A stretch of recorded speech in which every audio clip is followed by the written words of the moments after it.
Well, look, before we go, I'm just going to do a couple of quick fire questions on some of your favourites. So, what was the first fish you caught? I have a bit of a composite memory. I think it was either a roach or a Okay. I A have roach or rudd, did you say? Sorry. sorry, a gudgeon. Oh, gudgeon. Oh, okay. Yeah, yeah, yeah. Yeah, yeah.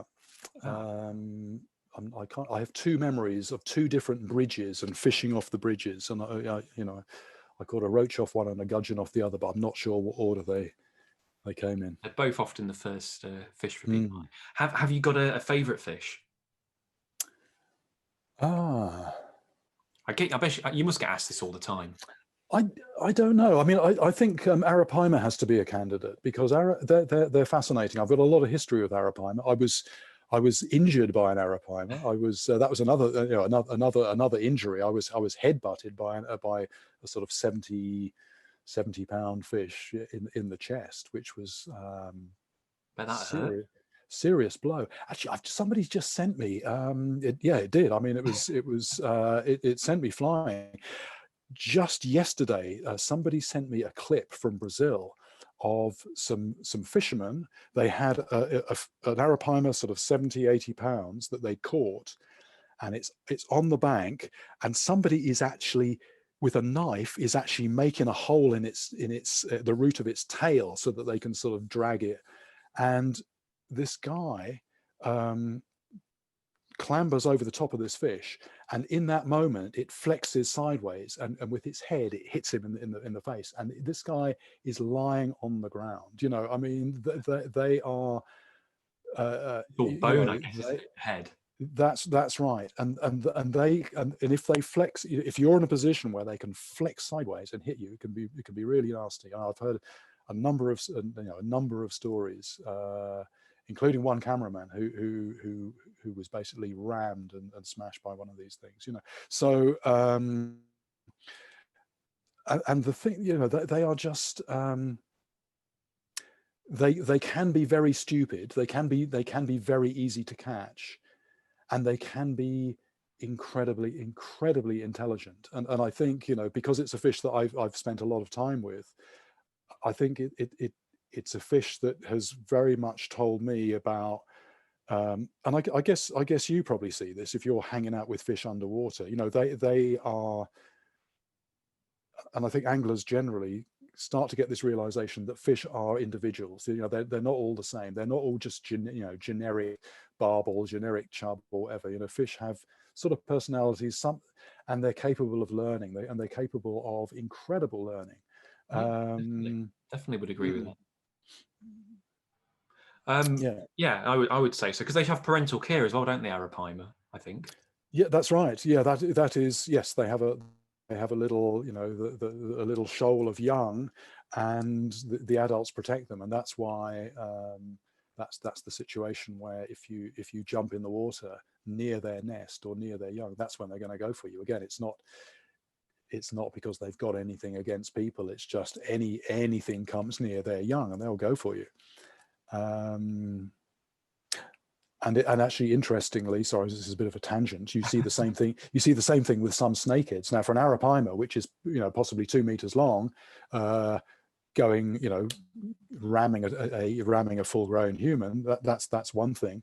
But for a snakehead that's maybe just sort of 18 inches, 2 feet, something like that. Sorry, I'm mixing my metric and all the rest of it, but angler, but that a snakehead will they'll go for people if they come near their young. So a lot of these so-called attacks that you hear about is actually protecting the young. Yeah, which is it's interesting. They're going to do sticklebacks. Yeah. Not quite as impressive, but sticklebacks do the same. If you I used to keep them in a tank to film, and if you put the net in to move something, they'd start dipping at the net. So it's exactly the same behavior. Have you got a favorite venue or a favorite place that you fish at? Like that was really special. Can I just come back on the last one? Actually, Yeah, sorry. While you were talking about while you were talking about sticklebacks, I remembered something else. I remembered being in the US, in upstate New York, and there was a smallmouth bass that was sort of that had marked out. You know, it clearly had this territory that was this space in the middle of these rocks, and it's right next to the bank, and it's not phased by people on the bank or anything. And I'm thinking, oh, this is fascinating. I put on a mask and a snorkel. I thought I'll have a closer look at this, and I just literally I just swung my feet in the side of the river there, and I just put my face in to look at this smallmouth bass, which was, you know, that kind of size, you know, 8 or 9 inches. This thing came and smacked me in the face. You know, you know, again, just territorial, and you know, Savaged by a bass. yeah, you know, amazing. Venue. Venue. Where were favorite venue? Oh, very hard to. I guess for anglers, sometimes like there are venues that are absolutely beautiful, but maybe the fishing isn't very good, and vice versa. There are places where the fishing's brilliant, but it's not much to look at. Right. Well, I mean, here's one place that stays in my mind. I mean, when I was traveling, you know, when I was off solo traveling, a lot of the places I went to were jungles. You know, I've done so many jungles, and jungles can be a bit oppressive. They can be a little bit sort of monotonous. And when I started doing River Monsters, we made a few programs going into very different sort of mountainous environments. And I like mountains. Okay, people would imagine maybe you don't get fish in mountains, but actually you do sometimes. And one place that really blew me away was Mongolia. So fishing for taimen in Mongolia, it was, you know, I think it was a very significant window. I think, you know, a lot of the year it's completely deep frozen, but we were there when there was grass. You know, these amazing rolling fields of grass, and then mountains, you know, mountains rising directly from the riverbank. And I was drifting down in a raft, and I'm supposed to be looking at the side of the river, looking for lies and casting to those lies. And I remember just thinking, I want to put the rod down. I just want to watch this landscape rolling past. You know, I'm missing the landscape if I'm just looking at the water. But I guess that's true wilderness, isn't it? You are in the arse end of nowhere, aren't you? It's pretty remote. But also, like, it was, you know, almost like it has been, you know, landscaped by, you know, almost just landscape designed, just this, just so dramatic and just unrolling. And again, I think that's the thing. If you're going down the river like that, it's a bit like watching a fire or watching fish in an aquarium. You know, the picture is constantly changing, and because of that, you can just look at it forever. And the same thing with this landscape. I'm not looking at the same thing. It's just moving. It's unrolling in front of my eyes, and I just wanted to. Yeah, you know, it's like, yeah, bring the line in. Just look at where I am for a while.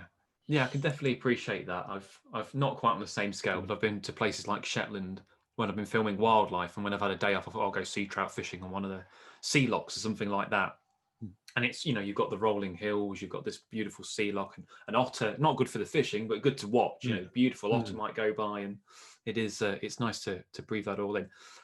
You mentioned you've taken up fly fishing. Is that a favorite method, or have you got a favorite method? I mean, I quite like, you know, there is the satisfaction of the technique. I mean, I'm still pretty much a beginner on that. I mean, I have to say that, just going back to what I was saying earlier about gear, I mean, I suppose the technique I use most of the time is just, it's just a big hook on the end, a leader of sort of, you know, 18 inches or so, and then just a rolling, you know, a rolling sliding lead, just very simple. And I think, you know, a lot of what I do, it's fishing big rivers, fishing on the bottom. It's fishing like a lump of dead fish normally on the bottom, and it's about reading the current and being able to present a bait in what looks like an unfishable river. but being able to present a bait in a way that you can get it to settle somewhere where the current is doing something interesting. It's a bit of an eddy, maybe, which might even be a vertical eddy. And that will be where and that's where the fish are. That's so the thing that I've done really over the years is I suppose, yeah, it's presenting bait on the bottom in fairly strong currents without using a ton of lead. That's the secret.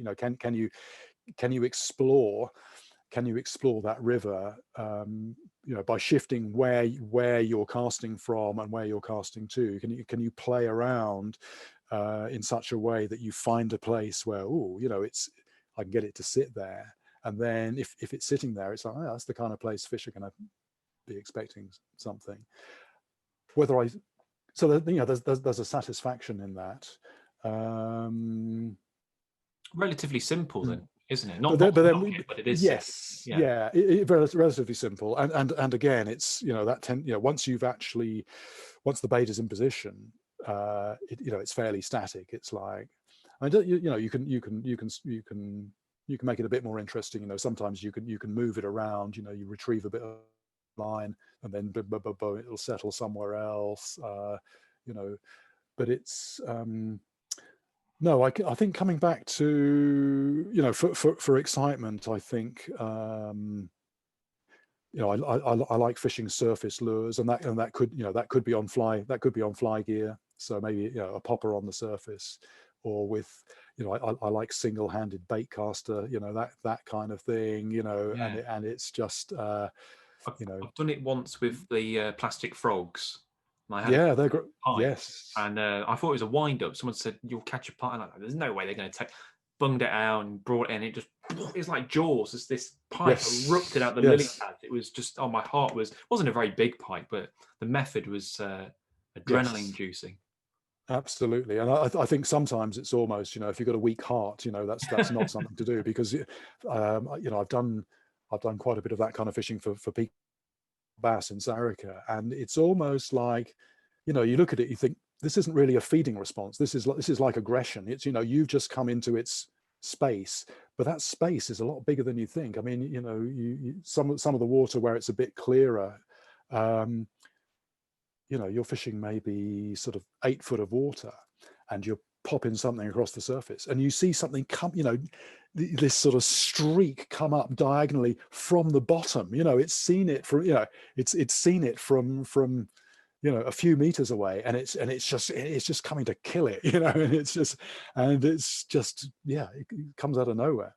See how people would get addicted to it. I'll end on this last one, Darry. Have you got a angling hero?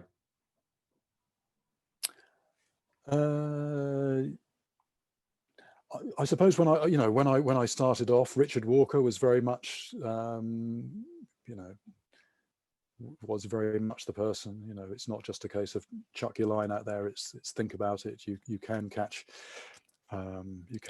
big fish by design, and then there was a whole a load of other people around that time sort of following on from him. Some of the people some of the sort of local fishermen that I've met over the years have taught me a lot. One person who influenced me a lot was actually a guy when I was a kid who fished on our local river, and he was the you don't really get them these days. He was the local cobbler, the local shoe repairer, and he would be this lone figure I would occasionally see over the fields, and he caught fish out of that river that nobody else sort of came close to. Just his yes, and I think again that sort of inspired me. That there are big fish which are there for the taking if your approach is right. Just people who spend all their time on it and get to learn the river and know the river. It's amazing if you spend, I mean, you'll probably know this because you do spend a lot of time in one place and you might revisit it years later. It's amazing how much they change, isn't it? Yes. Even in the UK as well. Well, actually, that's, funnily enough, that's something that I miss, because I'm doing a lot of the TV programs. Very often I go somewhere, I'm not there for very long, and that's it. And I'll probably never go back. which can be good because it concentrates the mind. This is your one opportunity, so do it right. If you have any ideas, anything you want to experiment, do it now. You won't be able to do it in the future. But I do miss the thing that I did when I was a kid, which was going to the same stretch of river, different times of the year, different seasons, and seeing it change. And I suppose I'm starting to reconnect a little bit with that at the moment. One of the upsides of lockdown to a degree as well, we're being forced to look at our local patches, and I mean, there's a canal not too far away from where I live, and I hadn't paid it much attention, but I was snorkeling in it this summer because I didn't have much else to crack on with, and I've been walking my dog along it, and I'm starting to realise where all the rudd are and the pike, so it's nice to see all that. Yeah. It's been an absolute pleasure having you on, Jeremy. It's always nice to waffle about fish to a fellow fish botherer. I should say as well to people that myself and Jeremy are working on Britain's Hidden Fishes, which will be, by the time this podcast comes out, will still be campaigning. So there'll be a link in the description for that to check it out. But hopefully that will get going and we'll be able to work on a pretty special film on British fish. Yes, it'll be great if that if that comes to light, because there is this incredible, all this stuff is right under our noses, and anglers know, anglers have this window into it. But I think a lot of people who like their natural history, fish are very under don't get enough attention, and this seeks to put that right. That's the hope. That's the dream of it all. Look, buddy, thanks for everything. Take care, and I'll see you soon. Thank you very much. I've enjoyed it.